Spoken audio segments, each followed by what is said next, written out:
You're listening to the first episode of Exploring Boys Education, presented by the IBSC.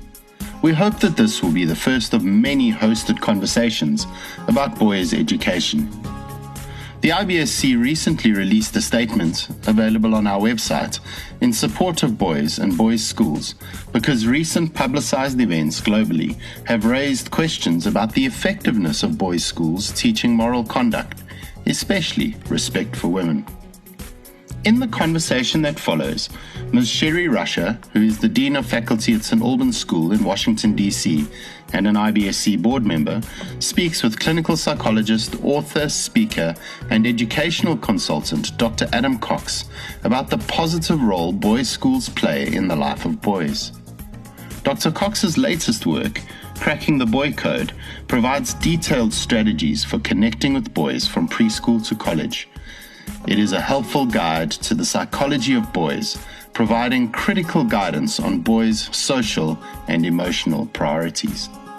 Our hope is that the conversation that follows will give you some insight into the effectiveness and value of boys' schools. Sherry, over to you and Adam. Great. Well, hi, Adam. I would always be so excited to talk to you about boys and boys' schools, given your expertise and research.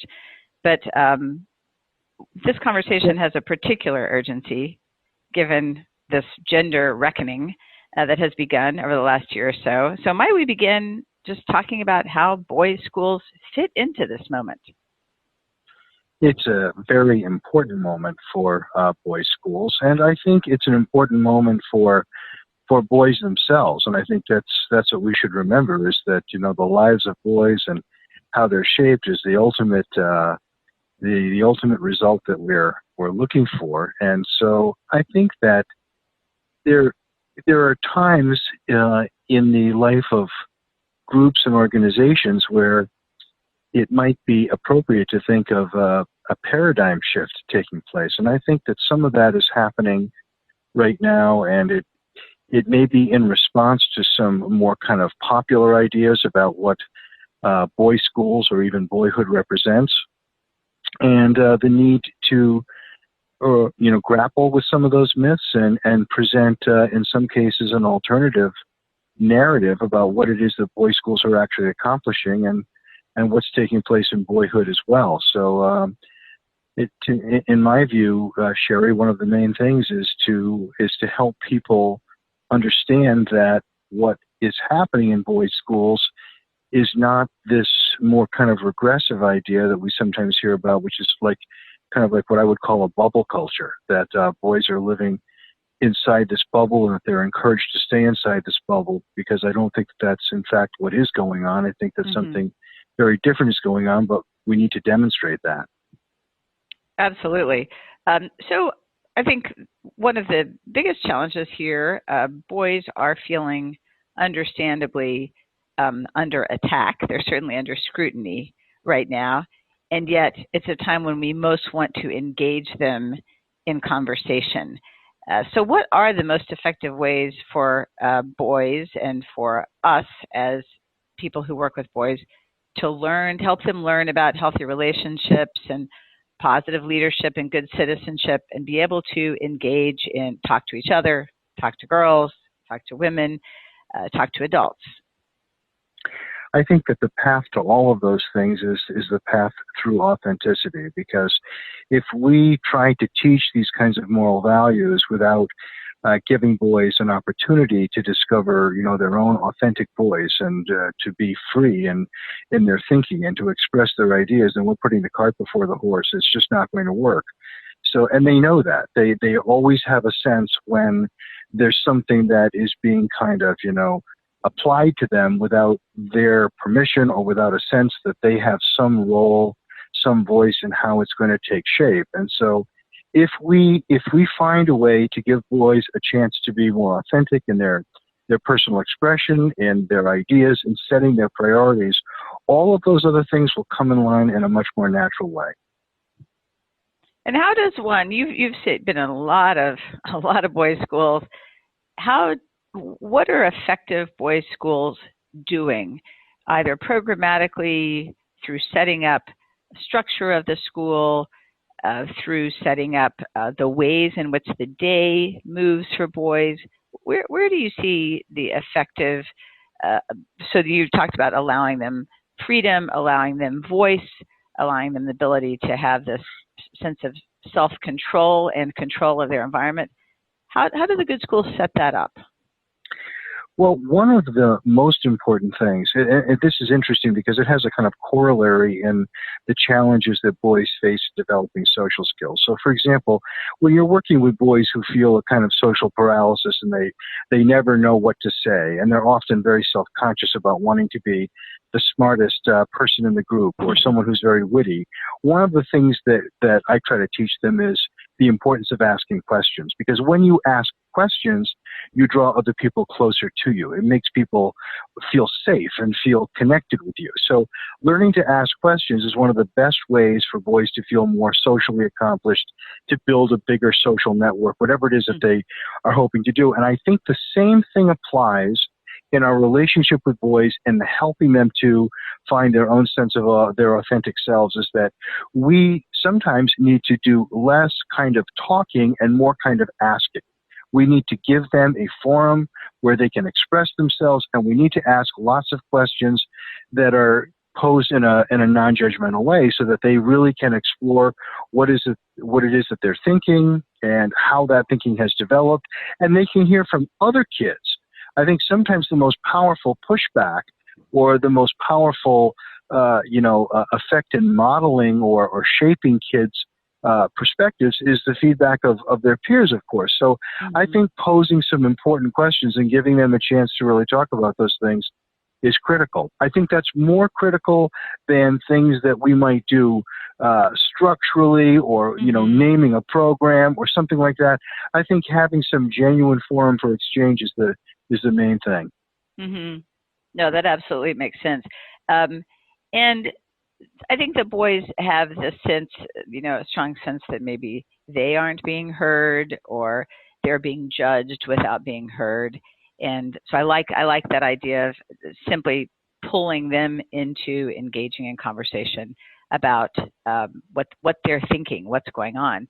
How does one in a boys' school encourage empathy for others, particularly in this case, we're talking about healthy relationships in women, when you often don't have many women present in dialogue with them? Have you seen through, curriculum, through what sort of exposure can one allow for boys to acquire that kind of empathy for women? Well, I think that's a great question, and that is one of the big challenges, because when you talk to boys about their experience of being in boys' schools, and especially those that might have been in a coeducational school previously, they talk about the advantages. They feel as though their natural way of learning, their way of moving, their way of just simply being in the world is more acknowledged, and there's less resistance to that. So all of that is kind of good, and it's very affirming for boys. At the same time, I think that there is a great value in boys hearing what it is that, other people have to say about things. And sometimes I think, for many years, I've advocated that boys ought to be listening to what girls might say, for example, in a sister school, in a girls' school, and just kind of, participating and being active listeners, not necessarily asking questions, not providing a debate, but taking that in and then discussing amongst themselves what it is they've actually heard. Because I think we do need to be training boys to listen deeply. And there is a skill involved in learning to listen deeply and to make sense of what you've heard. And so, the more exercise and practice that boys get in something like that, I think the better off that they'll be. Absolutely. I could not agree more with that. I think what boys' schools do so well for boys, one of the things is to allow them to have that comfort zone, to be vulnerable, to broaden really their emotional vocabulary and their own access to their emotions. And then that next step, of course, is that listening, that learning to give up the defense and just listen and then process what they've heard. I think that's an excellent suggestion. one of the things I think that a lot of schools are thinking about now is there's been a sense, particularly conveyed in the United States in media, that there's one form of masculinity taught, maybe a toxic masculinity.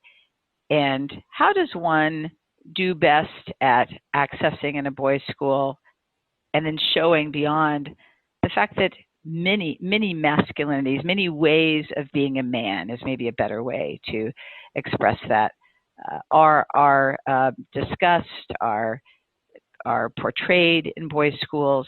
How do you encourage boys both to see, I guess this is a two-part question, how do you encourage boys to see a lot of different ways of being a healthy man, and also help convey to the outside world that we are not presenting a singular vision of masculinity, and certainly not a toxic one? Well, in the conversations that I've had with boys and doing focus groups at boys' schools, I find that they do have an appreciation that masculinity is a multidimensional concept, and there are many faces of masculinity. There are many ways to be masculine. I don't think that boys are lacking an understanding or an appreciation of that, but I do think that they enjoy conversation and discussion that brings that forward. I mean, even if you know those kinds of things in the back of your mind, it is immensely helpful to have them reinforced through public dialogue and discussion. And I think much of that goes on. I think teachers are good at articulating that, and I think that they encourage discussion around those kinds of things. The transgressions that boys make are sometimes, very powerful when they get conveyed by media. And I think, unfortunately, sometimes, there's a sense that, if you think you know what's going on in a boys' school, you pay attention to just those examples of behavior that reinforce what your belief is, rather than the whole of what's going on. And so my strong belief is that those transgressions that do occur are not caused by boys' schools, but in fact, boys' schools are the answer to that problem. They are the appropriate response to that problem, because I agree with what you said earlier, that there is encouragement about how to be vulnerable, how to be, vulnerable in a variety of ways within schools. And I think boys appreciate that. And I think that, the culture of the boys' school helps them to kind of grapple with that and how it might be manifest in their own life. It has many different kinds of forms, but there is nothing so powerful at making that real and bringing it to the forefront as its discussion in everyday life. So it can't be limited to, a slogan or a motto on the wall. It has to be something that is lived in the context of discussion. And that doesn't have to be just discussion about, personal development, although those kinds of discussions are surely extremely helpful. It has to be also manifest in the discussion of literature and history and all other kinds of content that takes place in a school, so that boys can understand that this has deep roots. I like very much what you're talking about, which is this weaving this in an organic way, in a natural way, through so much that the school does. And I think boys' schools do this well, but being even more deliberate with that, a day devoted to is not going to be effective. It's the ongoing natural way of talking about this, related to whether it's the news, whether it's to history, to literature, or life at the school. Very much so. I think that's really the key thing, and that's something that I've learned in 15 or so years of consulting, is that because schools are already so busy with their programmatic obligations, and because there are always just many new ideas and things that they would like to incorporate, the most powerful way to incorporate ideas like this is to make them just a part of the normative school day, and that this is kind of what we talk about. And in that regard, table setting is extremely important. So I think, some real emphasis on how the school year begins, or even how, the early years of education in a particular school begin, and articulating what it is that, the school hopes will be the outcome of the student's experience, and then following through with that throughout the years. That becomes very important. And boys remember those things. They remember those principles that they've been told at those critical moments. And they might not tell you that they remember those things, but when you're sitting with them in small groups or one-on-one, they absolutely remember them. Mm-hmm. And much of what you're talking about today has to do with good communication. Boys communicating with one another, boys communicating with adults, boys listening and communicating with women. I was very struck in reading your Cracking the Boy Code about you finding your ways to communicate so effectively with groups of boys, particularly those who might be more reticent to speak. So could you just give a little, this would be the, in a nutshell, advice to teachers and possibly parents, those of us who are parents as well, about how best to engage individual boys and small groups of boys in real, meaningful discussion? Well, a couple of things. One of the things, and I think, from a kind of a structural perspective, the most important thing is vocal tone, because of all the signals that we send to kids, it's our vocal tone that is most powerful in establishing what our mindset is, how we're thinking, how we're feeling, what our priorities are. All of that comes through in a major way through our vocal tone. So being very conscious about your vocal tone. And of course, in my book, I recommend something that over the years I've come to call task tone, which is almost a way of reducing emotionality in your voice and being somewhat task oriented, which might sound like, you're being kind of stern or a little bit terse, but it's not that at all, because there's almost a sense of respectfulness that comes through when you're using a kind of task tone, and it's a kind of seriousness. And because, I know that in my clinical work, I'm working with a lot of boys who are spending hours a day on trivial amusement, and by that I mean electronics. They are just wasting huge portions of their lives on electronics, and so their lives lack a degree of moral gravity. And so I have come to believe that the task tone, the way of shaping the atmosphere of communication, is one way of bringing some degree of seriousness and importance to what it is that we're talking about. And we might be talking about a relationship, or how you're handling a conflict, or how you're managing, your intent to do better in school academically, or whatever it might be. That kind of task tone becomes very important. And I think that we have to kind of embrace, to some extent, the drama of life, the important things that we're trying to accomplish, and the fact that, this is a critical moment. One of the things that strikes me about recent weeks is we've all heard about the college admissions scandal, and how how the great bias in this, and the fact that kids are kind of unfairly getting admitted to schools. And so that's absolutely something important to pay attention to. But doesn't it also shed light on the great drama of high school, and how high school has become this proving ground for things, and how there's almost not a second chance? I mean, it's high school. So did anybody really fully understand or embrace the idea that what you're doing at 15, 16, and 17 is going to have such a powerful effect?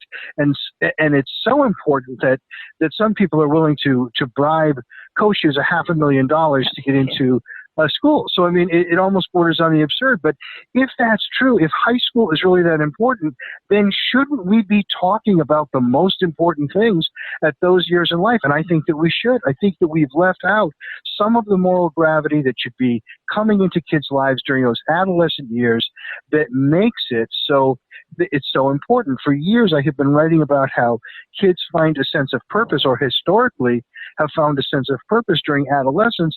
And now, unfortunately, there's been a reduction, so that adolescence become mostly about, making sure that you have satisfactory credentials to get to the next step in life. Well, I think it's about a lot more than that. No, absolutely. And what's interesting too is that as much as students do spend time on frivolous and almost mindless activities on technology, I find them hungry to engage one-on-one or in groups in real conversation. If you can carve that out, I think your tone issue is absolutely true, because when asked their opinion, when asked to engage with you, they seek the guidance. They may not ask you, but you see that hunger to talk with each other, because I think they do feel isolated by the technology. And I'd like to hear your thoughts on that and the technology issue with their moral grounding. Well, thank you for saying that, Sherry, because I couldn't agree more. I think, we wring our hands and we worry and we say to ourselves, how should we steer kids away from the kind of trivial amusement of electronics and all of the time wasting, as though that could somehow happen in a vacuum, that we could give some kind of moral argument that would convince them to power down. And if that will never happen. But you're absolutely spot on when you say that when you provide an alternative, a way to engage a discussion or an activity, and one of the things that I learned from my kind of 2-year study with the IBSC, traveling and talking to boys, is that the scale of an activity is extremely important, and too often our scale is too small. We are not asking them to engage in problems or challenges that are big enough to really excite and engage them. And I think that's, that has to be a part of it, is that if we make a distinction, and this is a critical distinction to make, between achievement and capability, that we will understand that, the achievement is more kind of pro forma. It's like, okay, well, I have to get a certain, grade point average to get into the university of my choice. But the thing that really engages me is a sense of capability and some evidence, some proof of my capability, and that I'm doing important things. And I think that, kids are so much more sophisticated with every generation. We know that kids become more sophisticated, that their intellects are further developed, and that this coming generation, they want important things to do. And our best strategy in terms of turning kids away from forms of, trivial amusement and more toward, significant accomplishments and capabilities is to engage them in big projects, and to challenge them in significant ways to do things that might at first seem like they're almost beyond their capability, but which are truly not, if they just have the opportunity to learn and to work through trial and error. And I think that's so important, because one of the important aspects, I think, of boys' schools is learning to weave that leadership development at all levels of school activity. And what you're talking about there, of providing something that, as you say, might even be a little beyond their reach, is what organically provides a sense of leadership, I think. Well, I agree with that. And, in my conversations with boys, they understand that it is a high priority of their respective schools to develop leadership schools. But boys do say, where are the opportunities? They get the theory, they get the idea, but I think that they're looking for a greater, variety of opportunities to express that leadership. Because one thing that we have to realize is that, leadership also, like masculinity, has many different faces. And there are some kids who are naturally capable. We know that there are kids who are great leaders on athletic teams. They are natural captains, and they motivate and inspire other kids. But what about kids that are leading through their kind of, know-how of a certain kind of thing? They know how to make certain things, or they understand systems, or understand people, or understand how people might cooperate to accomplish particular things. I think that we need a lot more demonstration projects in those areas. Absolutely.